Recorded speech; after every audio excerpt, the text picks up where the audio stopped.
श्री, अंडा rice ready आहे. दुपारच्या जेवणामध्ये रोज काय काय बनवायचं हा तुम्हाला पण विचार पडत असेल ना. सर मला पण आज विचार पडलेला की रोज मी जेवणामध्ये काय बनवू.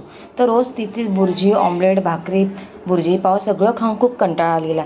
मग मी इथे अंडी बॉईल करून घेतलेली होती आणि अंडी बॉईल करून मी ती कटिंग करून घेतलेली होती.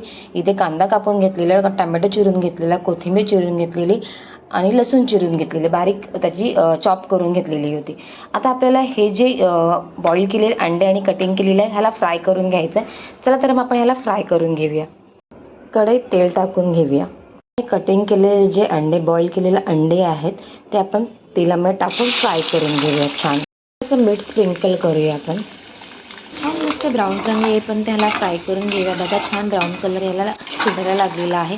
आता ह्याला आपण ब्राऊन कलर सुटलेला आहे. आता आपण ह्याला दुसऱ्या प्लेटमध्ये काढून घेऊया आणि त्याच कढईमध्ये आपण कढीपत्ता घालूया, कांदा घालूया, टोमॅटो घालूया, छान परतून घेऊया.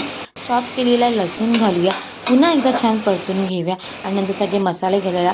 लाल तिखट घालूया, हळद घालूया, गरम मसाला घालूया, मीठ घालूया, धणे आणि जिरे पूड घालूया आणि पुन्हा एकदा छान परतून घेऊन जो आपण फ्राय केलेले अंडे आहेत ते आपण ह्यामध्ये टाकून पुन्हा एकदा छान फ्राय करून घेऊया आणि जो राईस आपण वेगळा करून घेतलेला आहे तो ह्याच्यावरतून टाकून सगळं मस्त असं एकजीव करून घेऊया. सगळं असं एकत्र करून घेऊया. सगळा मसाला आपल्या राईसला छान लागला पाहिजे आणि नंतर वरतून छान कोथिंबीर घालूया आणि जो आपण अंडा बॉईल करून जो आतला भाग आपला राहिलेला आहे तो आपण असा वरतून टाकूया.